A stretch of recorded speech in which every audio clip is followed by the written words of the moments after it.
Welcome to the nerd academy. आज हम exercise 11.2 का क्वेश्चन नंबर 6 देखने वाले हैं। क्वेश्चन 6 कह रहा है find the area of rhombus whose side is 5 centimetre and whose altitude is 4.8 centimetre. बोला हमें एरिया ऑफ रोम्बस निकालना है जिसकी साइड 5 सेंटीमीटर है और एल्टीट्यूड 4.8 सेंटीमीटर दिया है। If one of its diagonal is 8 centimetre long. बोला अगर उसकी एक डायगोनल 8 सेंटीमीटर लॉन्ग है तो find the length of other diagonal. हमें दूसरी लेंथ निकालनी है डायगोनल की। आइए देखते हैं इस क्वेश्चन को सॉल्व कैसे करना है।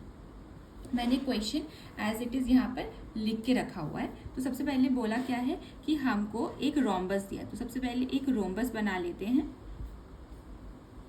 ठीक है, एक रोम्बस बनाया, उसका हमको क्या बोला है, साइड जो है वो 5 सेंटीमीटर दिया है और एल्टीट्यूड मीन्स 90 डिग्री बना रहा है यहाँ पे, तो एल्टीट्यूड में दिया हुआ है हमको 4.8 सेंटीमीटर। ठीक है, बोला अब इसमें कि इसकी एक रोम्बस है, इसकी डायगोनल जो है, डायगोनल मतलब ये एक 8 सेंटीमीटर गिवन है और जो दूसरी डायगोनल है वो हमको निकालनी है। ठीक है, ये हमको क्वेश्चन दिया हुआ है।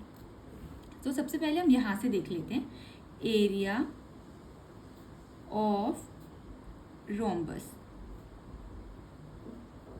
दो फॉर्मूले होते हैं, अगर डायगोनल दी है तो 1/2 इंटू प्रोडक्ट ऑफ डायगोनल होता है। अगर हमको साइड और एल्टीट्यूड दिया है तो उस केस में जो हम फॉर्मूला यूज करते हैं वो होता है बेस इंटू हाइट।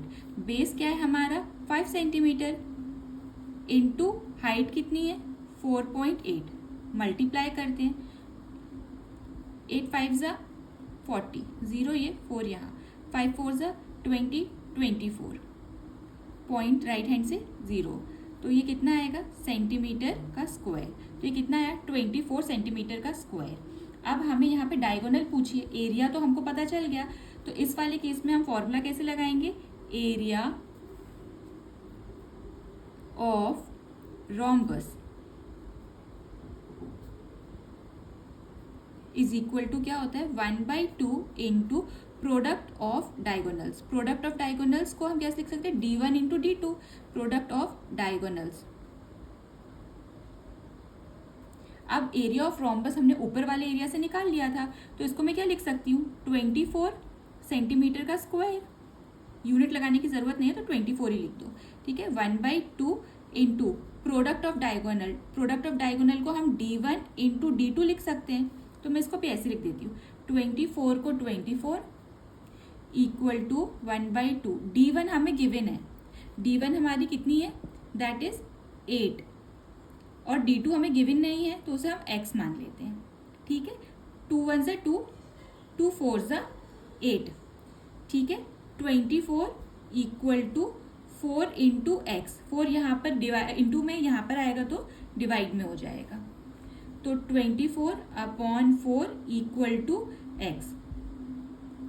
4 5 ज़ा 20, 4 6 ज़ा 24, तो x इक्वल टू कितना आएगा हमारा 6 सेंटीमीटर। तो दूसरी डायगोनल हमारी कितनी आएगी 6 centimetre. This is the answer.